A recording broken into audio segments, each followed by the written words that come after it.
Hey, what's up, everybody? John Odermatt here, host of Felony Friday. And did you know that we have a weekly show dedicated to sports and gambling and telling ridiculous stories? It's not a public show. It's behind our paywall in the Lions of Liberty Pride. It's called Degenerate Gamblers.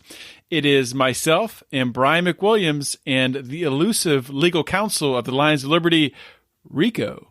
And every week on Degenerate Gamblers, we review what's going on in college football, pro football.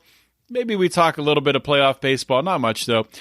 But more importantly, we tell ridiculous stories from our daily lives and from our past. So in order to get access to that, you got to join the Lions of Liberty Pride. You can go to patreon.com/Lions of Liberty to get access.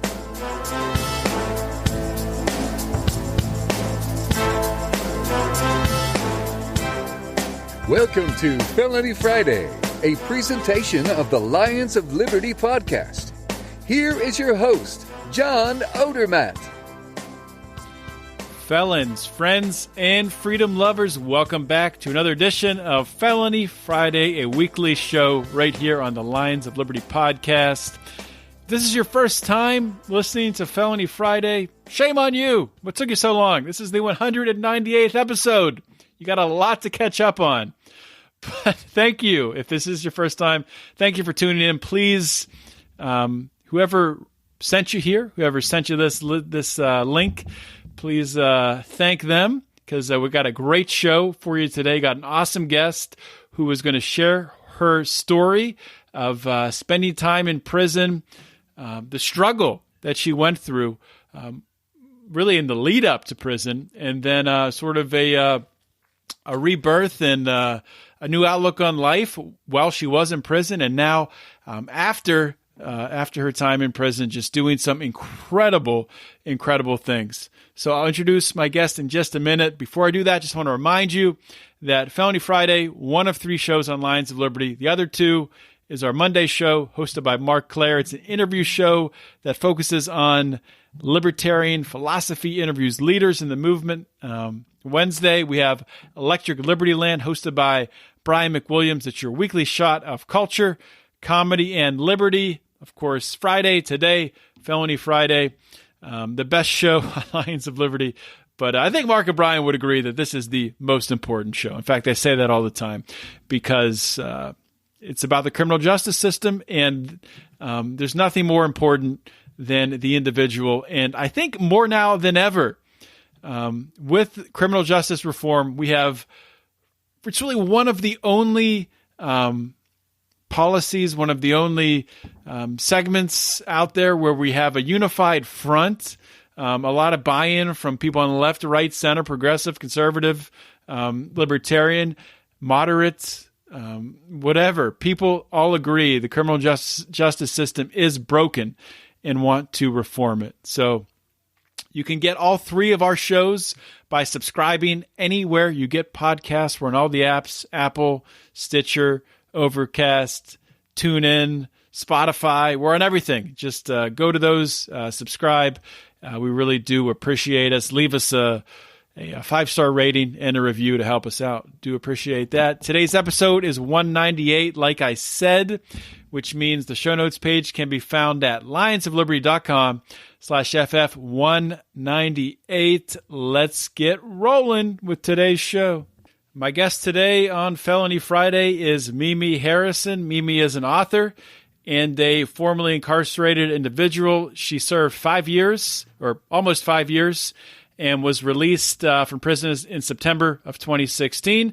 She's an author. She's written 4 books. Her autobiography is called She's Just Like Me, which tells the story of how a churchgoing girl became immersed in the volatile drug culture on the streets of America. She's here to share her story and to talk about how she advocates for reform in the criminal justice system. Mimi, welcome to Felony Friday. Thank you, John. Thank you for having me. Well, thank you for coming on the show. And this isn't the first time we've talked. A little peek behind the curtain. This is actually the second time we're recording here. We had a little technical difficulties, so I'll just like to thank Mimi again for working with me here. And so let's get started. What I like to do during these interviews, when I bring on people like yourself who have been through the criminal justice system, I like to start at the beginning. So just to give my audience some background on who you are, if you could just share some details about your early years, where you grew up, what your childhood was like, stuff like that. Okay, well, I was born and raised in Omaha, Nebraska. And as a child, I had a great upbringing.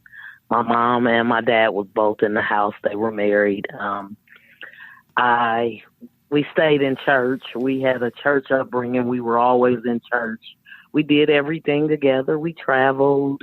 Everything was great. And at the age of 13, my mom and dad, they divorced. And once they divorced, my mom had put in a transfer, and we moved to Kansas City, Missouri. And at 13, I think my dad was feeling a little guilty, and he just was showering me with everything, which he already gave me everything anyway. But it was like, to me, he felt like a guilt trip. So he was just giving me money. So I had a very good upbringing. And in Kansas City, I got out of control. And that's where everything spiraled out of control. And that's how I ended up in prison as well. So was it anything specifically in Kansas City outside of, the dynamic of having your divorced parents and dealing with that? Was it, was it the people that you were friends with or that pulled you into it, or what happened there? Well, before I had left Kansas City, as I said, my parents, they always gave me money. They gave me credit cards at 12, 13, even though it was like, you spend $200 or $300, you bring it back, get you a few outfits. So I always had access to get their credit card or, and go get things. So when I couldn't get what I needed out of the $200 or $300, I started stealing. So it went from stealing to selling drugs to being in Kansas City to, like you said, hanging around the wrong people. Mm-hmm. And then there goes, in that age, the crack epidemic. And it was where, hey, everybody's making money. I want to make some too. So how early did you start to understand, we're talking about selling drugs, selling crack, do you start to understand really how much money you could make? And did that happen quickly once you started? Well, I mean, to be a 16-year-old, I guess to say that it happened pretty quick to where now you don't have any money, you don't have a dime, to now someone gives you something and tell you, okay, this is $300. You give me this back, you make some. Now I'm making $300 a day. So it started happening quickly, but the 300 went to 800. 800 went to 2,000. 2,000 went to 5,000. 5 went to 10. 10 went to 20. So once it's coming like that, what do? You want more. And that's what I wanted. I wanted more and more. So during this time, you're starting to get involved in this, in the drug trade. You're making money, becoming a successful entrepreneur, illegal, albeit, but understanding how to make money, right? At what point, or did you ever start to get worried that you could get arrested and spend time in prison? Well, when I was younger, it never really it crossed my mind because a lot of the guys that I were dating, I mean, even not even going to jail, it crossed my mind of getting murdered because I had several boyfriends that had got robbed and been murdered, or a few that got life in prison. But it was like, I'm not going to do it. But then it was like, well, I'm still here. I think I'm slick, and I kept doing it. So yes, I thought about it, but it was like, oh well, I'm smaller than what they're doing. They won't get me. So how many years were you selling drugs for? So you said you started at what age? I was like 16 years old. 16, and then when you got arrested, it wasn't for drugs, but... Exactly. I didn't get arrested. I got indicted in 2010. Okay. So from 1988 to probably 2005, I sold drugs. Even though I had jobs in between, a couple of jobs, not many, but I did have a job, but it was like, no, this is not going to work. Mm-hmm. I mean, you think, hey, I'm here for 8 hours making this, like $150 a day. I make $150 in 10 minutes. Yeah, and you're making that at work too, and you got to pay taxes on top of that too. So. Exactly. Well, exactly. So, how did it all go down when you did finally get arrested, get caught? Well, like I said, I got indicted in 2010. So pretty much after like selling drugs, it was like, I'm not going to sell drugs. Oh, I'll switch and start doing fraud, which I felt, well, if I just do fraud, that's not as bad as drugs, which it was because I was hurting people, taking all their money, and they would have to, I had to think about it like, what when somebody stole my money? Because I've had my money taken off of a credit card, and, so I'm like, I'm still destroying someone's life. So, but I kept doing it. So when I stopped, that's when they got me. Well, I stopped. I didn't completely stop. I called someone to get a flight for someone, and it was a good friend, which was an informant. And I called someone to get her airline tickets, and that's how I got indicted. Okay. So the system was like you were using other people's credit cards to buy airline tickets, or? Yes. Okay. So when you did get indicted, did you understand at that point in time what kind of time you were facing? Did you understand what kind of trouble you were in?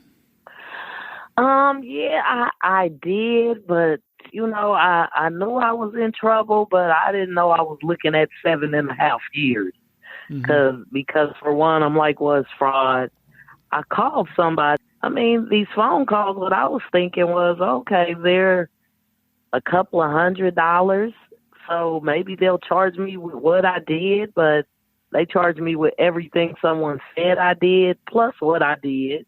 So, hey, I mean, I was guilty. I do admit I was guilty. And I will say this. I had a long run, so, hey, it was time to sit down. And had I not got caught up, I probably would still be doing the same thing. So I guess God did it for a reason. So once you were in prison, you're sitting in that jail cell, was there like one moment, or was there something that happened that caused you to reflect upon the way you were living, the choices you were making, and sort of initiated that change? Or could you walk us through that? Yes, well, I mean, that actually happened before I went to prison. It was when I was self-surrendering and I had to walk away from my children. That's when I realized how much my family needed me. And it was never about money with them. It was about they needed me.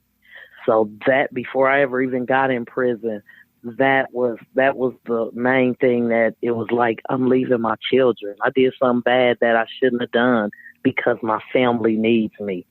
And once I got in prison, that was the same thing. Like, my family needs me. Mm-hmm. I left an 11-year-old child behind. You had an 11-year-old, and how old were your other kids at that time?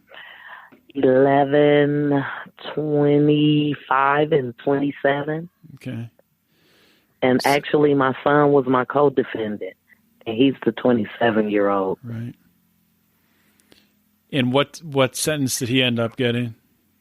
He got 2 years parole.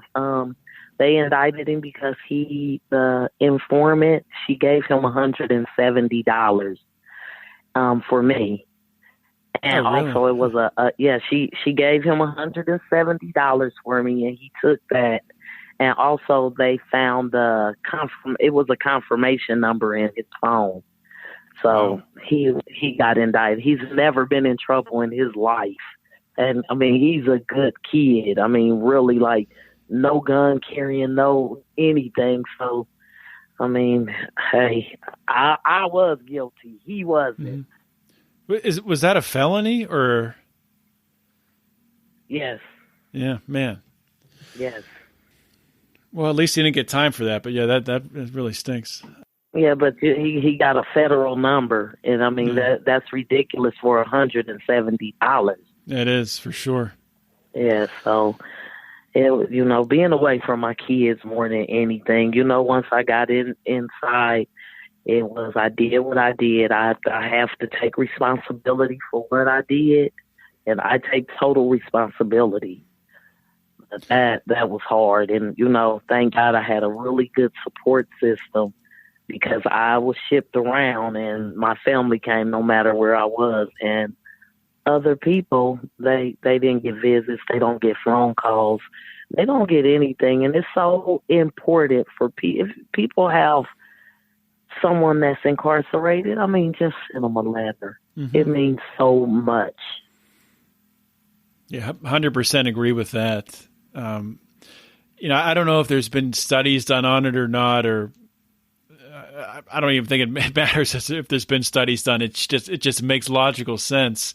The people who are in prison who have friends or family or loved ones on the outside who are supporting them, reminding them that they matter, keeping them in the loop on things that are going on the outside, that keeps them connected and gives them hope. So, and that's so important. And I guarantee you, if they looked at it, people that have support and people that don't, probably by a pretty large majority, the ones that have support, probably there's some correlation there about having more success, once you get out of prison and reintegrating into society and all that stuff. So, and I totally believe that. I really do, because I've watched it firsthand, and I've watched women that didn't have anyone, and they get out here, and I just see things like on my social media, and it's like, they're like, I can't get ahead, and this is happening, and that is happening. But I guess when you have a support or instrumental supportive support, it means so much. It does. Yes. Yeah. Well, I mean, especially so you were locked up for almost 5 years. So if you think about just technologically from that perspective, being thrown back into society, and having to learn all the new stuff when you got out, that alone, plus the fact when you get out, you probably didn't have a driver's license, so you needed help getting around, finding a place to live. To have help with that stuff it's immeasurable, really. It really is, and while we're in prison, they give us all these classes, and they tell us about all these reentry programs, reentry this, reentry that. When we get out here, there's no one to help us. You go to see your PO, they tell you everything what you need to do, and that's it. There's no help for anyone getting out of prison too much. Yeah, it's ridiculous. Yeah. I mean, at the end of the day, the vast majority of the people who are in prison are going to be out eventually. And to not, really provide resources when you're in there and things like that, and to not give a helping hand once you do get out, really it's a public safety issue, because you're just making things less safe, not only for the person who's being released, but for, if they get back into the behavior that got them locked up in the first place, it's a cycle. I mean, that's exactly. recidivism, right? Yes. But I do want to ask you a couple more questions here about your time in prison. Did you have a a mentor or somebody in prison that was, able to help you out and help you to navigate? Yes. Well, actually, I had a couple of mentors. At the first prison, I had a lady. She helped edit one of my books, and her name was Francine Sweet, and she was a Jewish lady, and she was very sweet, very kind, and everyone would say, "Well, she doesn't like black people," and I'm like, "We talk every day. She hugs me, we a kiss on the jaw, like, have a good day." So I'm really dark. So if she don't like black people, I don't understand it. So she was a really good mentor. I was in Coleman, Florida with her. Okay. And when I got to Greenville, I went to the drug program, and I met a lady. Her name is Topeka Sam. Right. And actually, she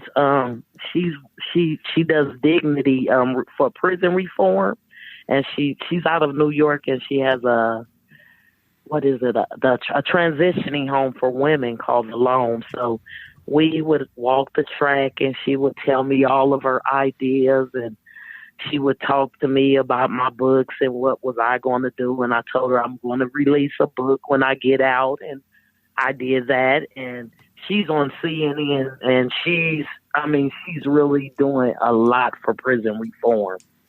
Yeah, I need to get her on this podcast too. Oh, most definitely. Yeah. Yes.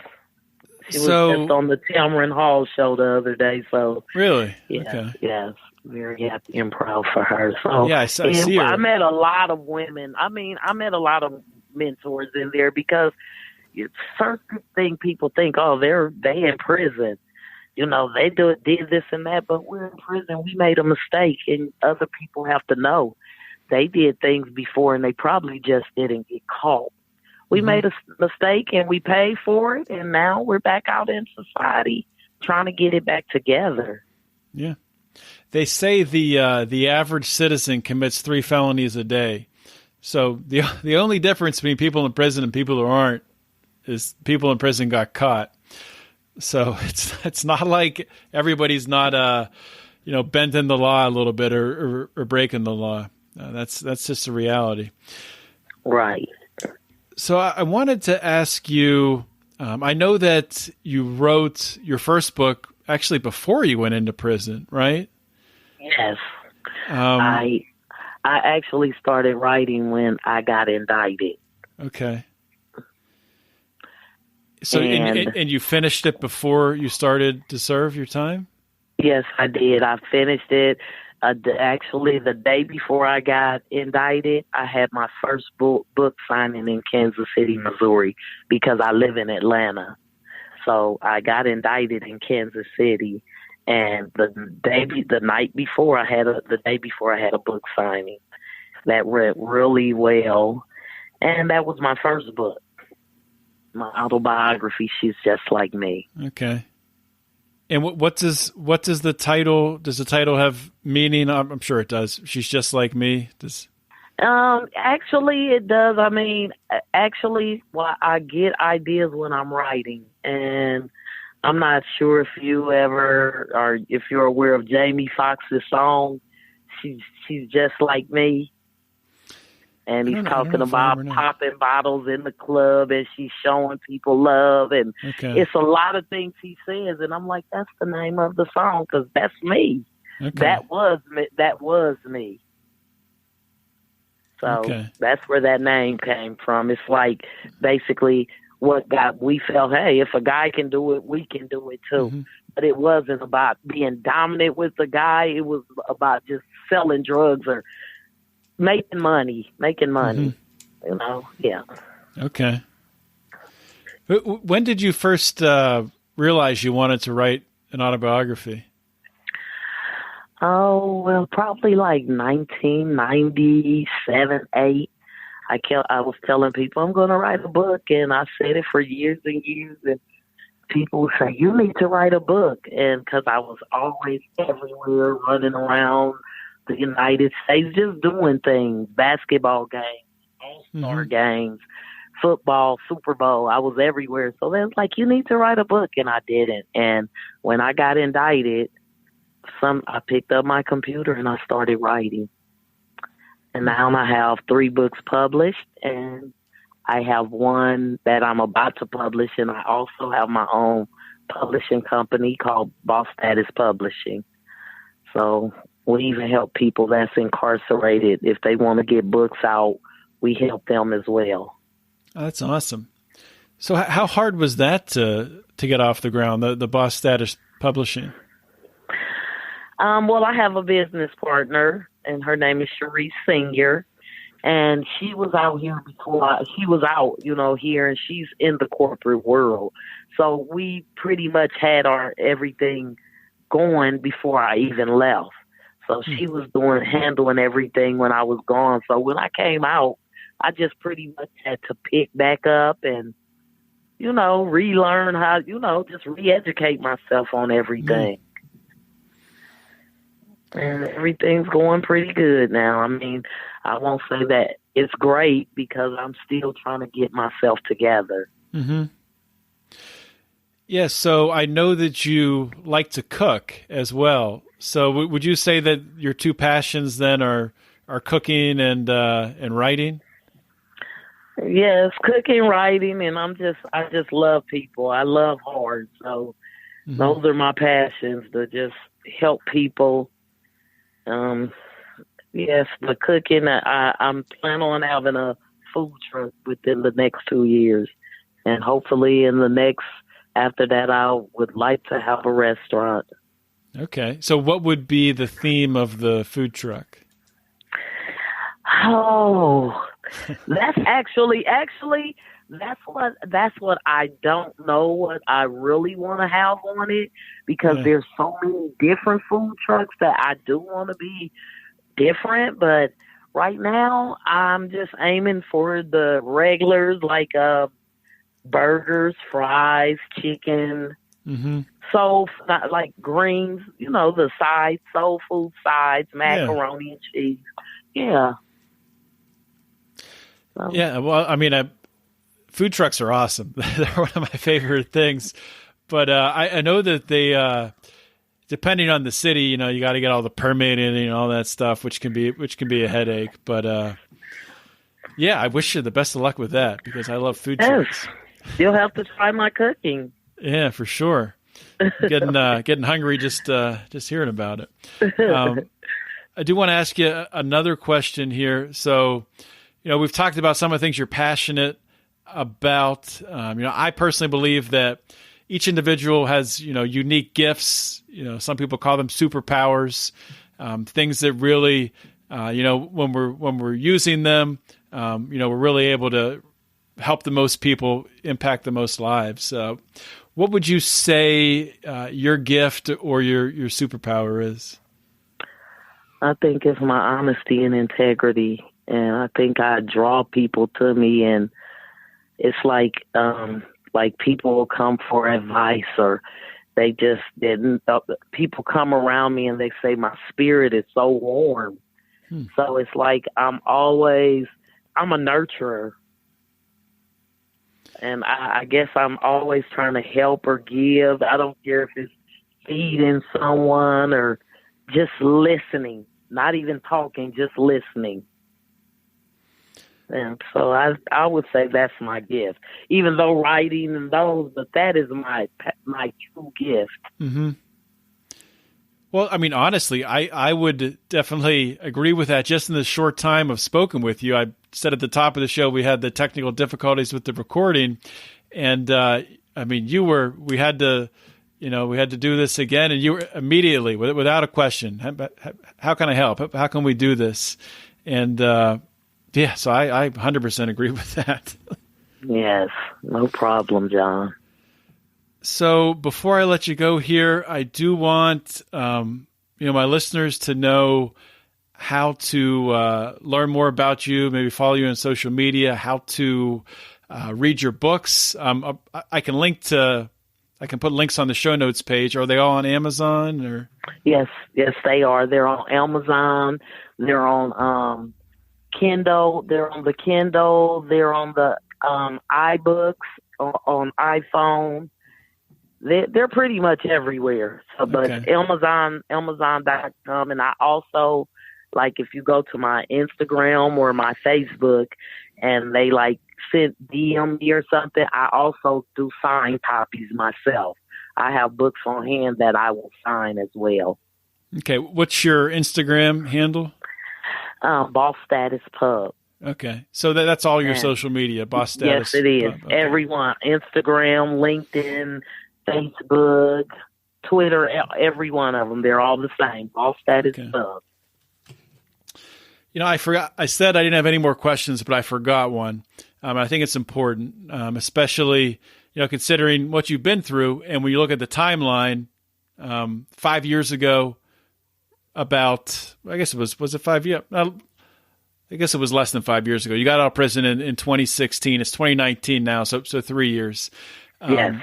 If you look 5 years into the future, where do you see yourself? You know, what kind of goals do you have for 5 years from now? Well, for one, the first and foremost, my fourth book will be published and released. And hopefully within 5 years, I'll have another one coming out. Within a couple of years, I would like to have a food truck. And in 5 years, I should have a restaurant.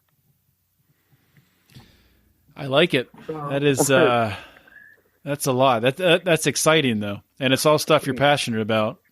Yes, most definitely. That's fantastic, Mimi. Well, thank you so much for coming on the show. I really enjoyed speaking with you today. Thank you, John. Thank you very much. Thanks for having me. Absolutely. Hope you guys enjoyed that episode with Mimi Harrison. I am so excited to see what the future holds for her. No doubt that it'll be a food truck and a restaurant and more books, successful books, much success. I wish Mimi Harrison, because she definitely deserves it. Just an outstanding lady to talk to today. Really happy with our conversation. It's such a big heart. If you guys knew what happened with our interview, and it was a mistake on my end, and she was so gracious and giving me more of her time. Just want to thank Mimi for just being an awesome person. So I don't have a lot to add today, guys. I do want to just talk about our Lions of Liberty Pride. You hear me talk about it every week. Why is it important? What is it? If you don't know, Lions of Liberty, myself, Mark, and Brian, our other contributors, JB, Rico, Howie, all of us do this. We don't take out any money for ourselves. We do obviously invest money back into the show, invest money to help us travel around, go to different events, things like that, invest money to get us new equipment, better equipment, so this podcast sounds better and better each and every episode. And we're always going forward, not backwards.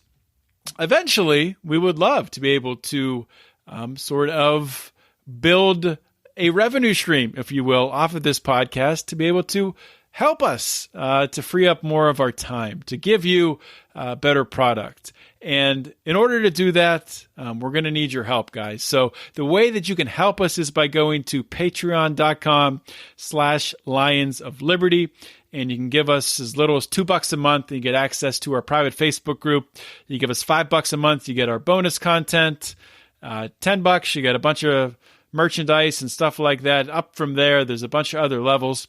I do want to highlight our $50 level, where you actually get direct input into deciding what we talk about in one of our Conspiracy Corner shows, or we're going to have a movie watch that'll be available to the public, and you will get to decide what movie we watch at that $50 level. So obviously, your contributions help us to grow the show, but what we try to do here at Lions of Liberty is match the value of what you're giving us with value in return.